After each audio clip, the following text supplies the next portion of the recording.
ਹਫੀਜ਼ ਤਾਇਬ ਕਦੋਂ ਅਤੇ ਕਿਸ ਦੇ ਘਰ ਜੰਮੇ, ਉਹਨਾਂ ਦੇ ਵਾਲਿਦ ਦਾ ਕੀ ਨਾਂ ਸੀ? ਹਫੀਜ਼ ਤਾਇਬ ਗੁਜਰਾਂਵਾਲਾ ਦੇ ਇੱਕ ਪਿੰਡ ਵਿੱਚ ਹਾਜੀ ਚਿਰਾਗ ਦੀਨ ਦੇ ਘਰ 1931 ਈਸਵੀ ਨੂੰ ਪੈਦਾ ਹੋਏ। ਹਫੀਜ਼ ਤਾਇਬ ਹੋਰਾਂ ਦਾ ਨਾਂ ਨਾਤੀਆ ਸ਼ਾਇਰੀ ਵਿੱਚ ਬੜੇ ਉੱਚੇ ਪਾਏ ਦਾ ਹੈ। ਅਤੇ ਹਫੀਜ਼ ਤਾਇਬ ਹੋਰੀ ਦੇ ਪੰਜਾਬੀ ਨਾਤਾਂ ਦੇ ਮਜਮੂਏ ਦਾ ਨਾਂ ਕੀ ਹੈ ਅਤੇ ਕਦੋਂ ਛਪਿਆ? ਪੰਜਾਬੀ ਨਾਤਾਂ ਦੇ ਮਜਮੂਏ ਦਾ ਨਾਂ ਸਿੱਖ ਮਿੱਤਰਾਂ ਦੀ ਹੈ ਅਤੇ ਜਿਹੜਾ 1978 ਨੂੰ ਛਪਿਆ ਹੈ। ਹਫੀਜ਼ ਤਾਇਬ ਹੋਰਾਂ ਦਾ ਪੰਜਾਬੀ ਸ਼ਾਇਰੀ ਦਾ ਮਜਮੂਆ ਕਿਸ ਨਾਂ ਨਾਲ ਅਤੇ ਕਦੋਂ ਛਾਪੇ ਚੜ੍ਹਿਆ ਅਤੇ ਤਨਕੀਦੀ ਮਜ਼ਮੂਨਾਂ ਦਾ ਮਜਮੂਆ ਕਿਹੜਾ ਹੈ ਅਤੇ ਕਦੋਂ ਛਪਿਆ? ਲੇਖ ਦੇ ਸਰਨਾਮੇ ਹੇਠ 2000 ਨੂੰ ਉਹਨਾਂ ਦਾ ਸ਼ਾਇਰੀ ਦਾ ਮਜਮੂਆ ਛਪਿਆ ਅਤੇ ਫਿਰ ਪੁਣ ਛਾਣ ਤਨਕੀਦੀ ਮਜ਼ਮੂਨਾਂ ਦਾ ਮਜਮੂਆ 1978 ਵਿੱਚ ਛਾਪੇ ਚੜ੍ਹਿਆ।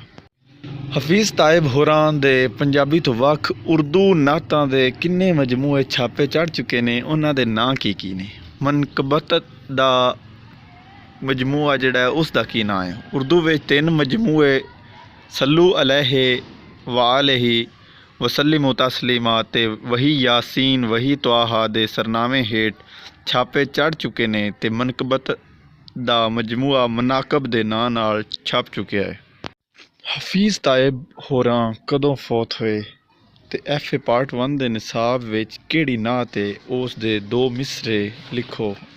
13 ਜੂਨ 2004 ਨੂੰ ਫੌਤ ਹੋਏ ਅਤੇ ਨਿਸਾਬ ਵਿੱਚ ਸ਼ਾਮਲ ਨਾਤ ਦੇ 2 ਮਿਸਰੇ ਮੁਲਾਜ਼ਾ ਕਰੋ। ਸੋਹਣਾ ਸਾਈਂ ਸੋਹਣਾ ਹਾਦੀ ਜਿੰਨਾ ਇਨਸਾਨਾਂ ਦਾ ਹਾਦੀ, ਇਹ ਉਸ ਨਾਤ ਦੇ ਪਹਿਲੇ 2 ਮਿਸਰੇ ਨੇ।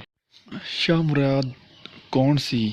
ਮੌਲਾ ਬਖਸ਼ ਕੁਸ਼ਤਾ ਉਹਨਾਂ ਨੂੰ ਕਿੱਥੋਂ ਦਾ ਦੱਸਿਆ ਹੈ ਅਤੇ ਉਹਨਾਂ ਦੇ ਵਾਲਿਦ ਦਾ ਨਾਂ ਕੀ ਸੀ? ਇਹ 12ਵੀਂ ਸਦੀ ਹਿਜਰੀ ਦੇ ਸ਼ਾਇਰ ਸਨ। ਇਹਨਾਂ ਨੇ ਪੰਜਾਬੀ, ਉਰਦੂ ਅਤੇ ਫਾਰਸੀ ਵਿੱਚ ਸ਼ਾਇਰੀ ਕੀਤੀ ਅਤੇ ਇਹਨਾਂ ਦਾ ਜਨਮ ਖਾਨਪੁਰ ਤਹਿਸੀਲ ਜ਼ਿਲ੍ਹਾ ਚਕਵਾਲ ਵਿੱਚ ਹੋਇਆ ਅਤੇ ਇਹਨਾਂ ਦੇ ਵਾਲਿਦ ਦਾ ਨਾਂ ਸੈਯਦ ਕਰਮ ਅਲੀ ਸਦੀਕੀ ਸੀ। ਸ਼ਾਹ ਮੁਰਾਦ ਨੇ ਕੀ ਕੁਝ ਲਿਖਿਆ ਹੈ?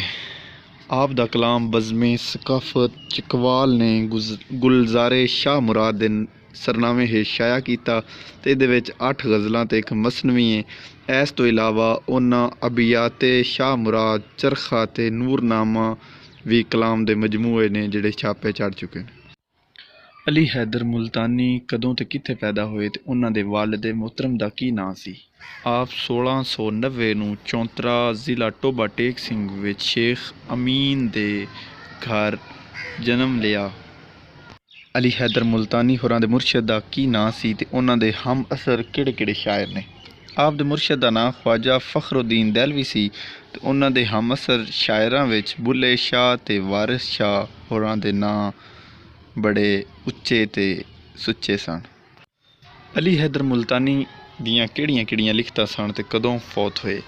ਉਹ 1777 ਨੂੰ ਫੌਤ ਹੋਏ ਅਤੇ ਉਹਨਾਂ ਦੇ ਕਲਾਮ ਵਿੱਚ 30 ਹਰਫੀਆਂ ਅਤੇ ਕਿੱਸਾ ਹੀਰ ਵੀ ਸੀ। ਉਸਤਾਦ ਇਸ਼ਕ ਲਹਿਰ ਦਾ ਅਸਲ ਨਾਂ ਕੀ ਸੀ? ਉਹਨਾਂ ਕਦੋਂ ਅਤੇ ਕਿਸ ਘਰ ਵਿੱਚ ਅਤੇ ਕਿੱਥੇ ਜਨਮ ਲਿਆ? ਉਹਨਾਂ ਦਾ ਅਸਲ ਨਾਂ ਚਿਰਾਗ ਦੀਨ ਸੀ ਅਤੇ ਆਪ ਮੀਆਂ ਖਵਾਜਾ ਦੇ ਘਰ 1869 ਨੂੰ ਚੌਹੱਟਾ ਮੁਫਤੀ ਬਾਕਰ ਲਾਹੌਰ ਵਿੱਚ ਜਨਮ ਲਿਆ। ਉਸਤਾਦ ਇਸ਼ਕ ਲਹਿਰ ਦਾ ਥੋੜ੍ਹਾ ਜਿਹਾ ਤਾਰਫ ਸੁਣਦੇ ਚੱਲੋ ਕਿ 1857 ਵਿੱਚ ਜੰਗ ਆਜ਼ਾਦੀ ਦੀ ਜੰਗ ਮਗਰੋਂ ਤਰੀਕੇ ਖਿਲਾਫਤ ਗਾਜ਼ੀ ਇਲਮੁੱਦੀਨ ਸ਼ਹੀਦ ਮਸਜਦ ਸ਼ਹੀਦਗੰਜ ਅਤੇ ਜਲਿਆਂਵਾਲਾ ਬਾਗ ਦੇ ਸਾਹਨਿਆਂ ਦੇ ਹਵਾਲੇ ਨਾਲ ਪੰਜਾਬੀ ਮੁਸਲਮਾਨਾਂ ਵਿੱਚ ਇੱਕ ਨਵੀਂ ਲਹਿਰ ਪੈਦਾ ਹੋਈ। ਫਿਰ ਜਦੋਂ ਕਾਇਦੇ ਆਜ਼ਮ ਦੀ ਰਹਿਨੁਮਾਈ ਵਿੱਚ ਇਲਾਮਾ ਇਕਬਾਲ ਦੇ ਸੁਫਨੇ ਦੀ ਤਾਬੀਰ ਦੇ ਰੂਪ ਵਿੱਚ ਇੱਕ ਹਕੀਕਤ ਬਣ ਕੇ ਸਾਹਮਣੇ ਆਉਣ ਲੱਗ ਪਈ ਅਤੇ ਲਾਹੌਰ ਦੇ ਤਾਰੀਖੀ ਇਕਬਾਲ ਪਾਰਕ 1940 ਨੂੰ ਪਾਕਿਸਤਾਨ ਦੇ ਕਿਆਮ ਦੀ ਕਰਾਰਦਾਦ ਮਨਜ਼ੂਰ ਹੋ ਗਈ ਅਤੇ ਉਸ ਸਮੇਂ ਤੋਂ ਪੰਜਾਬੀ ਸ਼ਾਇਰਾਂ, ਅਦੀਬਾਂ ਅਤੇ ਦਾਨਸ਼ਵਰਾਂ ਦੀਆਂ ਸੋਚਾਂ ਅਤੇ ਕਲਮਾਂ ਦੇ ਰੁਖ ਪਾਕਿਸਤਾਨ ਨੂੰ ਕਾਇਮ ਕਰਨ ਵੱਲ ਮੁੜ ਗਏ ਅਤੇ ਉਹਨਾਂ ਸ਼ਾਇਰਾਂ ਵਿੱਚ ਉਸਤਾਦ ਇਸ਼ਕ ਲਹਿਰ ਦਾ ਨਾਂ ਸਭ ਤੋਂ ਉੱਚਾ ਅਤੇ ਵੱਡਾ ਹੈ। ਉਸਤਾਦ ਇਸ਼ਕ ਲਹਿਰ ਕਦੋਂ ਫੌਤ ਹੋਏ ਅਤੇ ਉਹਨਾਂ ਨੇ ਕੀ ਕੁਝ ਲਿਖਿਆ?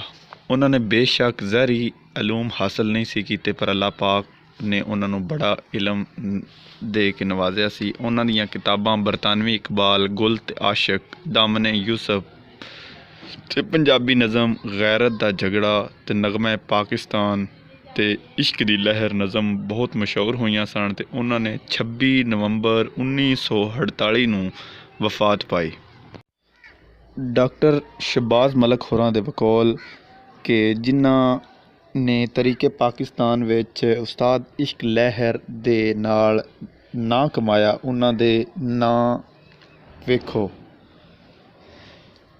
ਮਲਕ ਲਾਲ ਦੀਨ ਕੈਸਰ, करम अमृतसरी, डॉक्टर फ़कीर मोहम्मद फ़कीर, मोहम्मद दीन मीर, ज़हीर नियाज़ बेगी, दाइम इकबाल दाइम, मोहम्मद बख्श मुस्लिम, इमाम दीन मुजाहिद, सहराई गुरदासपुरी, तालब जलंधरी, मलक अता अख्तर लाहौरी, हाफिज़ अमृतसरी, जोगी जेहलमी, हकीम नासर, चिराग दीन, मीरा बख्श वाकिफ़, फ़िरोज़ दीन शरफ, अब्दुल गफूर अज़हर, अतर निज़ामी, मूसा अमृतसरी, इस्माइल मतवाला दे नां इस सिलसिले विच काबिले जोग ने।